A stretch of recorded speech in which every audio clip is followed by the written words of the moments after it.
ನಮ್ಮ ವಿಧಾನಸಭಾ ಕ್ಷೇತ್ರ ಕೃಷಿ ಪ್ರಧಾನ ಪ್ರದೇಶ ಆಗಿದೆ. ಅಡಿಕೆ, ತೆಂಗು, ಕಾಳುಮೆಣಸು, ರಬ್ಬರು ಪ್ರಮುಖ ಬೆಳೆಗಳಾಗಿವೆ. ಬಾಳೆ, ಗೇರು, ಭತ್ತ, ತರಕಾರಿ, ಹಣ್ಣುಗಳು ಉಪಬೆಳೆಯಾಗಿ ಕೃಷಿಕನ ಜೀವನಾಧಾರಕ್ಕೆ ಅವಲಂಬಿಸಿರ್ತಾನೆ. ಆದರೆ ಇತ್ತೀಚಿನ ದಿನಗಳಲ್ಲಿ ಅಡಿಕೆ ಕೊಳೆ ರೋಗ ಮತ್ತು ಎಲೆಚುಕ್ಕಿ ರೋಗದಿಂದ ರೈತ ತುಂಬಾ ಸಂಕಷ್ಟಕ್ಕೊಳಗಾಗಿದ್ದಾನೆ. ಅದಕ್ಕೋಸ್ಕರ ಆ ರೈತರಿಗೋಸ್ಕರ ರೈತರ ಏನು ಏಳಿಗೆಗಾಗಿ ಕೆಲಸ ಮಾಡುವಂತ ನಮ್ಮ ಸರ್ಕಾರ ಇವತ್ತು ಅವರಿಗೆ ವಿಶೇಷ ಪ್ಯಾಕೇಜ್ ಅನ್ನು ನೀಡಬೇಕಂತ ಈ ಮೂಲಕ ವಿನಂತಿಯನ್ನು ಮಾಡಿಕೊಳ್ತಿದ್ದೇನೆ. ಇವತ್ತು ನಮ್ಮ ಕ್ಷೇತ್ರದಲ್ಲಿ ಅಡಿಕೆ ಬೆಳೆ ಬಿಟ್ಟರೆ ಮತ್ತೆ ರಬ್ಬರ್ ಬೆಳೆಗಾರರು ಜಾಸ್ತಿ ಇರುವಂಥದ್ದು. ರಬ್ಬರ್ ಬೆಳೆಯನ್ನು ಬೆಳೆಯುತ್ತಿದ್ದಾರೆ. ಅವರು ಇವತ್ತು ರಬ್ಬರ್ ಧಾರಣೆ ಅನಿಶ್ಚಿತತೆಯಿಂದ ಕಂಗಾಲಾಗಿರ್ತಾರೆ. ರಬ್ಬರ್ ಬೆಳೆಯನ್ನು ಕೃಷಿ ಅಥವಾ ವಾಣಿಜ್ಯ ಬೆಳೆ, ಯಾವ ಬೆಳೆ ಅಂತಲೇ ಗೊತ್ತಿಲ್ಲ, ಅದಕ್ಕೆ ಯಾವುದೇ ಮಾನ್ಯತೆ ಇಲ್ಲ. ಅದಕ್ಕೋಸ್ಕರ ಇವತ್ತು ಆ ಬಜೆಟ್ನಲ್ಲಿ ಅದು ಯಾವ ಬೆಳೆ ಅಂತ ಹೇಳುವ ಒಂದು ನಿಗದಿಯನ್ನು ಮಾಡಿ ಅದಕ್ಕೆ ಬೆಳೆ ವಿಮೆ ಯೋಜನೆಯನ್ನು ಕೂಡ ಜೋಡಿಸಿಕೊಳ್ಳುವಂಥ ಕೆಲಸ ಆದರೆ ಅಲ್ಲಿಯ ರೈತರಿಗೆ ಅದರಿಂದ ಖುಷಿ ಪಡ್ಬೋದು ಅಂತ ನಾನು ಈ ಮೂಲಕ ನಿಮ್ಮಲ್ಲಿ ವಿನಂತಿ ಮಾಡಿಕೊಳ್ತಿದ್ದೇನೆ. ರಬ್ಬರ್ ಕೆಲಸ ಮಾಡುವಂಥ ಕಾರ್ಮಿಕರಿದ್ದಾರೆ. ಅವರಿಗೆ ಈಗಾಗಲೇ ಮನೆಗಳಿಲ್ಲ, ಅವರ ಮನೆಗಳು ಬೀಳ್ಲಿಕ್ಕೆ ಆಗಿದೆ. ತುಂಬ ವರ್ಷದಿಂದ ಅವರು ಕ್ವಾರ್ಟರ್ಸ್ ಮಾಡಿಕೊಂಡಿರುವಂಥ ನಮ್ಮ ಸಚಿವರು ಕೂಡ ಇದ್ದಾರೆ ಇಲ್ಲಿ. ಅವರ ಬಗ್ಗೆ ಒಂದಷ್ಟು ಕಾಳಜಿಯನ್ನು ಎಣಿಸಿ ಅವರು ಏನು ಕೂತಿದ್ದಾರೆ ಆ ಮನೆಯನ್ನು ಅವರಿಗೆ ರಿಪೇರಿ ಮಾಡಿಕೊಡುವಂಥ ಕೆಲಸ ಆಗಬೇಕು. ಯಾಕಂದ್ರೆ ನಮ್ಮ ದಕ್ಷಿಣ ಕನ್ನಡ ಜಿಲ್ಲೆಯಲ್ಲಿ ಮಳೆ ವಿಪರೀತ, 6 ತಿಂಗಳು ಮಳೆ ಬರ್ತದೆ, 6 ತಿಂಗಳು ಮಾತ್ರ ಬೇಸಿಗೆ. ಅದರಲ್ಲಿ ಚಳಿಗಾಲ ಒಂದು 6 ತಿಂಗಳಲ್ಲಿ 3 ತಿಂಗಳು ಚಳಿಗಾಲನೇ ಇರ್ತದೆ. ಆ ಬೇಸಿಗೆ ಕಾಲ ಇರುವಂಥ ಬರೀ 3 ತಿಂಗಳು. ಅದಕ್ಕಾಗಿ ಆ ಮಳೆ ಜಾಸ್ತಿ ಬರುವ ಕಾರಣ ಆ ಮನೆಗಳನ್ನು ಸುಸಜ್ಜಿತವಾಗಿ ನಿರ್ಮಾಣ ಮಾಡಿಕೊಡುವಂಥ ಒಂದು ಕೆಲಸಕ್ಕೆ ಅನುದಾನವನ್ನು ನೀಡಬೇಕು. ಮತ್ತು ಕಾರ್ಮಿಕರಿಗೆ ಒಂದಷ್ಟು ಅವರಿಗೆ ಬೋನಸ್ ಕೊಡುವಂಥದ್ದು ಬಾಕಿಯಾಗಿದೆ. ಕೆಲವೊಂದು ಜನರಿಗೆ ಅದರ ಉದ್ಯೋಗ ಅವರ ಮನೆಯವರಿಗೆ ಕೆಲಸ ಮಾಡ್ತಿದ್ದವರು ಅವರು ತೀರಿಕೊಂಡ ನಂತರ ಗಂಡನ ಕೆಲಸ ಹೆಂಡತಿಗೆ ಸಿಗಬೇಕಾಗಿದೆ ಅಥವಾ ಅವರ ಮಕ್ಕಳಿಗೆ ಕೊಡುವಂಥ ಒಂದು ಕೆಲಸ ಕೂಡ ಆ ರಬ್ಬರ್ ಕಾರ್ಮಿಕರಿಗೆ ಆಗಬೇಕು ಅಂತ ಈ ಮೂಲಕ ವಿನಂತಿಯನ್ನು ಮಾಡ್ತಿದ್ದೇನೆ. ಕಾರ್ಮಿಕ ಇಲಾಖೆಯವರ ಬಗ್ಗೆ ಹೇಳ್ತಿದ್ದೇನೆ. ಕಾರ್ಮಿಕ ಇಲಾಖೆಯಲ್ಲಿ ಈಗಾಗಲೇ ಬಹಳಷ್ಟು ಸವಲತ್ತುಗಳು ಸಿಗ್ತಾ ಇದೆ. ಆದರೆ ಆ ಸವಲತ್ತುಗಳು ಒಮ್ಮೆ ಸಿಕ್ಕಿದ್ದು ಮತ್ತೆ ಅದೇ ಸವಲತ್ತು ಬಂದರೆ ಅವನಿಗೆ ಪ್ರಯೋಜನ ಆಗೋದಿಲ್ಲ. ಇವತ್ತು ಆರೆ ಪಿಕಾಸುಗಳನ್ನು ಕೊಡ್ತಾರೆ, ಗಾರೆ ಕತ್ತಿಗಳನ್ನು ಕೊಡ್ತಾರೆ, ಅದು 5 ವರ್ಷಕ್ಕೆ ಸಾಕು. ವರ್ಷ ಕೊಟ್ಟರೆ ಸಿಕ್ಕಿದವನಿಗೆ ಸಿಗ್ತದೆ, ಅದರ ಪ್ರಯೋಜನ. ಅದಕ್ಕೋಸ್ಕರ ಅದರ ಬದಲಿಗೆ ಅವರ ಮಕ್ಕಳಿಗೆ ಸ್ಕಾಲರ್ಶಿಪ್ ಅನ್ನು ಹೆಚ್ಚು ಮಾಡುವಂಥದ್ದು, ಅವರ ಆರೋಗ್ಯದ ಬಗ್ಗೆ ಅವರಿಗೆ ಆರೋಗ್ಯಕ್ಕೆ ಒಂದಷ್ಟು ಅನುದಾನವನ್ನು ಇಡಬೇಕು ಅಂತ ಈ ಮೂಲಕ ಕಾರ್ಮಿಕರ ಪರವಾಗಿ ಈ ಮೂಲಕ ವಿನಂತಿಯನ್ನು ಮಾಡ್ತಿದ್ದೇನೆ.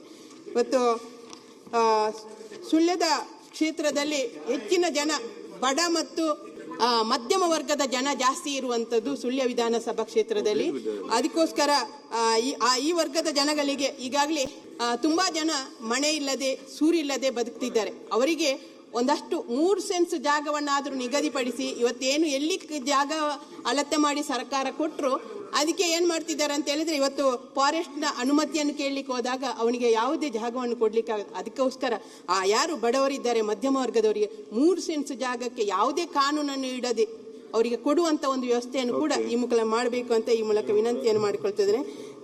ಈಗಾಗಲೇ ನಮ್ಮ ಕ್ಷೇತ್ರ ತುಂಬ ಗುಡ್ಡಗಾಡು ಪ್ರದೇಶದಿಂದ ಕೂಡಿರುವಂಥ ಪ್ರದೇಶ, ಅರಣ್ಯ ಜಾಸ್ತಿ ಇರುವಂಥದ್ದು.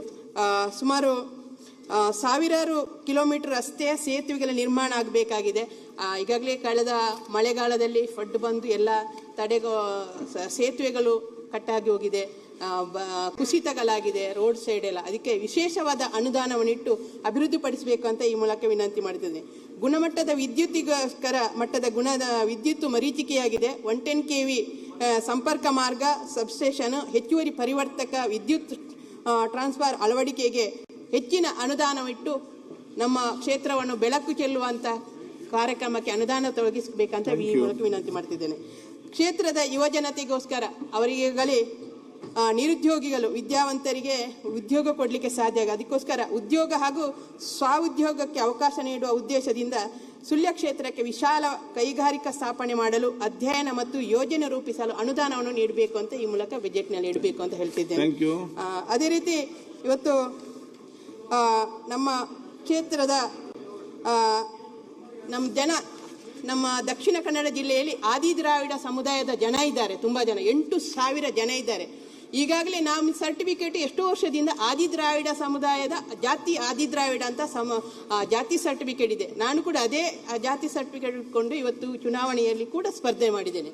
ಇವತ್ತಿನ ನಮ್ಮ ಇದರಲ್ಲಿ ನಮ್ಮ ಬಜೆಟ್ನಲ್ಲಿ ಮಾಡುವಾಗ ನಮ್ಮ ಆ ಜಾತಿಯನ್ನು ಕೈ ಬಿಡಲಾಗಿದೆ. ಅದೊಂದು ಗುಂಪು ಅಂತ ಮಾಡಿಕೊಂಡು ಇವತ್ತು ಆ ಜಾತಿಯನ್ನು ಯಾವುದಕ್ಕೆ ಸೇರಿಸಲಿಲ್ಲ.